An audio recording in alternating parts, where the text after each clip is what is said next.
Hello, everyone. Welcome back to St. Louis Teens, and welcome back to our series of Voices of Peace and Justice from Ferguson to Minneapolis. We are here today with Bishop Michael Robinson with Destiny Family Church and the director of City Hope Group of Shelters for the Homeless. He is also the founder of CARE, which is Clergy Assisting Resistance Efforts. So, Bishop Robinson is known in the community for his message on peace and love as God's way to bring about change. Bishop Robinson, you have always advocated for peace and peaceful means to achieving a goal. So, how do you think peace can be restored during these difficult times? Thanks for having me, Shree. I appreciate it very much. Thank you for opening up another avenue for individuals to have conversation and to dialogue concerning these matters.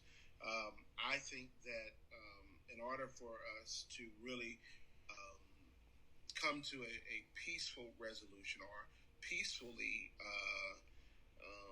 achieve the mission of this, I think it starts with listening.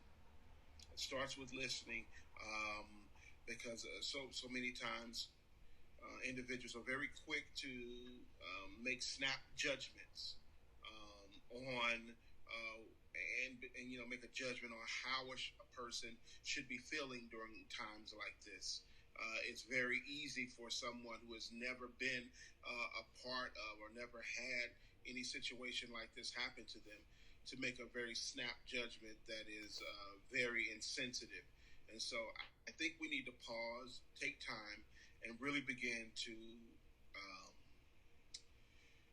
think about and empathize with those that are going through, to feel their pain, to understand their pain of what they're going through before we make those sort of judgments. So, in your opinion, what is the most efficient path to achieving our mission in a peaceful manner? So I would say that path has to be, that path is a path of love. That path is that of conversation, dialogue.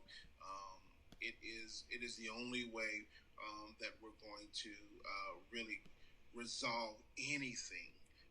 We have to understand that.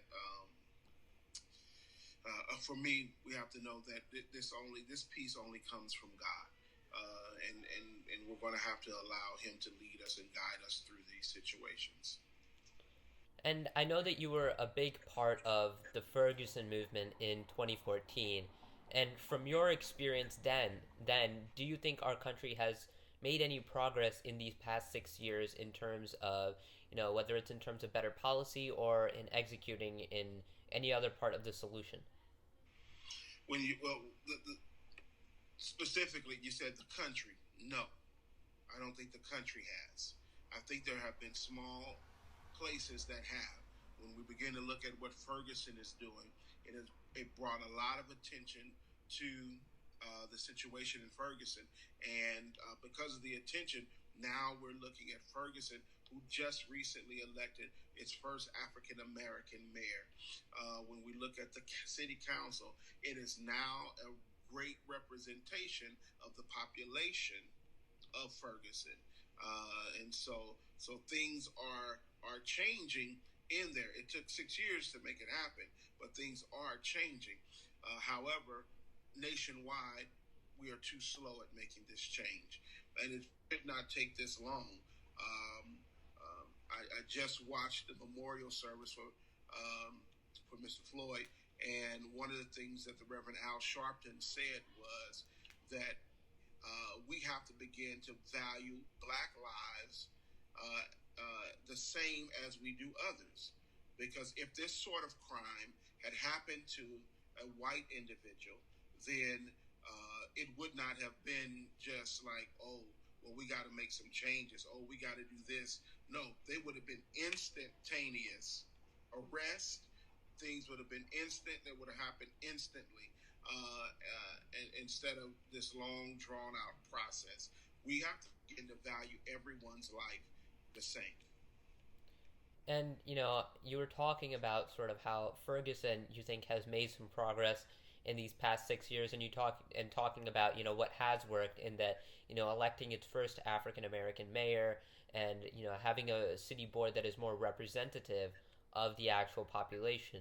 So I think that sort of talks about what has worked. And could you elaborate a little bit on what other parts you think have worked in terms of this sort of mission, and what you think maybe has not worked since 2014? Well, I think that some of the other things that have worked are there's been attention given by large community organizations, the Urban League, the Boys and Girls Club. They all have put finances into the community. This is something that needs to be done and should be.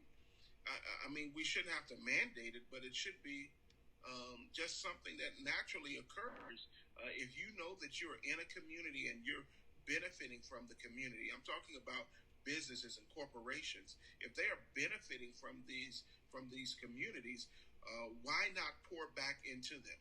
Why not give back into them so that they can see and individuals can begin to to do better. I think that some of the things that may not have went so well. Boy, it's definitely a hard one because I think that even some of the things that may not have come across as um, being good, they were they may not have been good for that time. One thing is clergy. That's why I have the CARE group. CARE. We are clergy, and we're behind the scenes. We're very quiet with what we do and how we assist. That's what we're here for, the assistance. I won't say that it was wrong for clergy to lead the path. We definitely should be up front, and we should definitely be a part of it, of protests and things like that. I just think the how-to is very important. That's one of my takeaways is how do we as clergy members effectively participate in mass means of resistance. Certainly we know that in the 60s, 50s, and 60s that most of those civil rights protests were led by clergy members. This is 2020. Things have changed. That may not be the case anymore.